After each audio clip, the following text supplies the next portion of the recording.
Hello everyone and welcome to Detective Fiction Explained. In today's episode we're going to have a look at the TV adaptation of The Second Stain. In The Second Stain we follow the protagonist Sherlock Holmes and his companion Dr. Watson as they unravel the mysteries of a disappeared letter of utmost importance.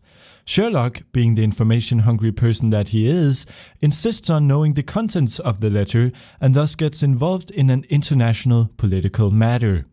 As with any Sherlock Holmes story, Mr. Holmes strains from enlightening his clients, Lord Bellinger, the Prime Minister, and Trelawney Hope, the Secretary of State, during the process of investigation.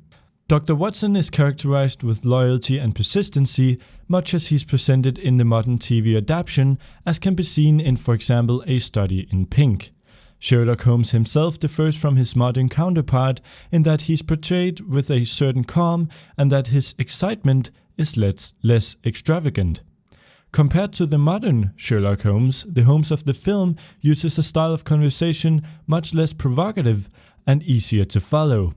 It is clear that his dialogue isn't a demonstration of his superior intelligence the same way that it is in A Study in Pink.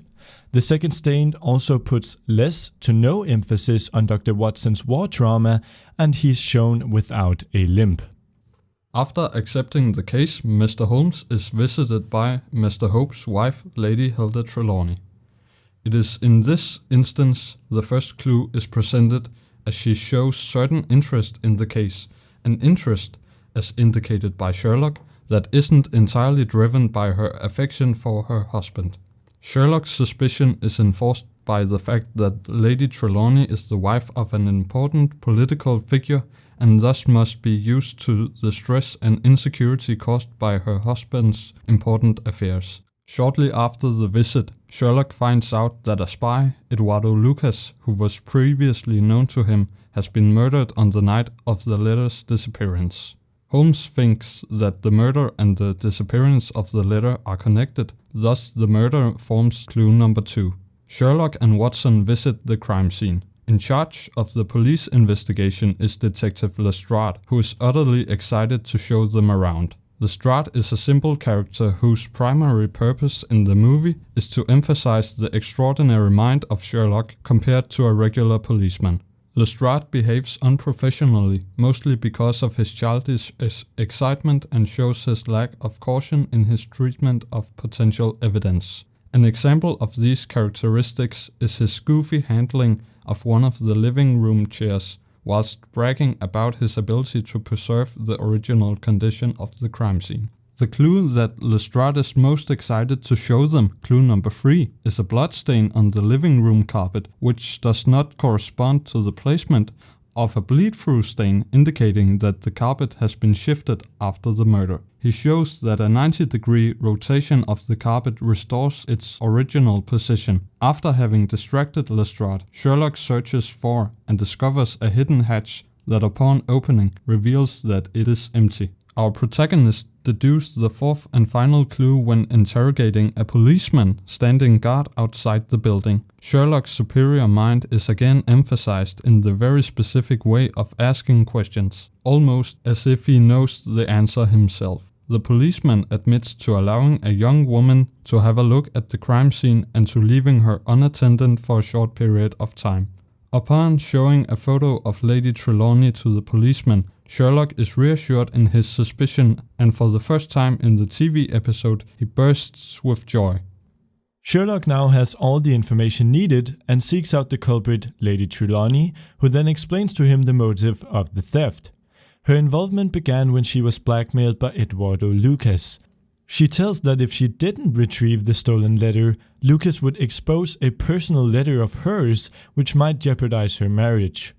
After Lady Trelawney and Lucas exchanged letters, Lucas' French wife interrupts the exchange and she suspects that Lucas is having an affair.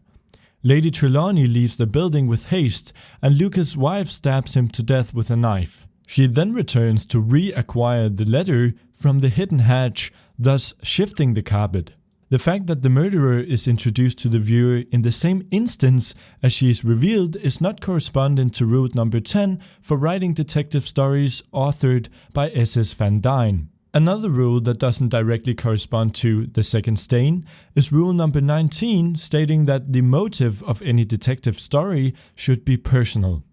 In the second stain, however, the viewer is led to believe that the matter at hand is of international political interest, and it is only towards the end that the truth is revealed. While it is true that the second stain is a classic example of detective fiction, as can be seen in, for example, the main character's logical deductions and the fact that the viewer is presented to the same information as the detective, it is also clear that the second stain has had to make some changes in order to adapt to television as a mean of communication.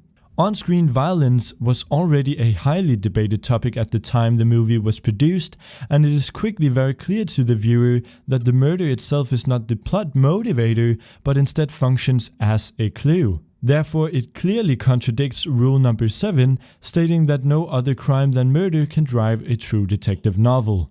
Not only is the murder not the cause of the investigation, but the body is not shown on camera once.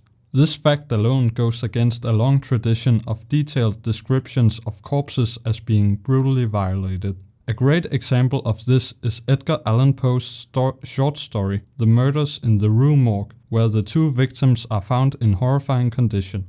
To sum up, the TV adaptation of The Second Stain is a great example of typical detective writing as portrayed on screen, and shares many qualities with the conventional characteristics of detective fiction, both in terms of the characters and their attributes, story development, and the ability to challenge oneself in solving the case before the actual solution is revealed. So that was it for this episode of Detective Fiction Explained. We are Asbjørn Tirslund and Thomas Bang. Thanks for tuning in. We'll see you next time.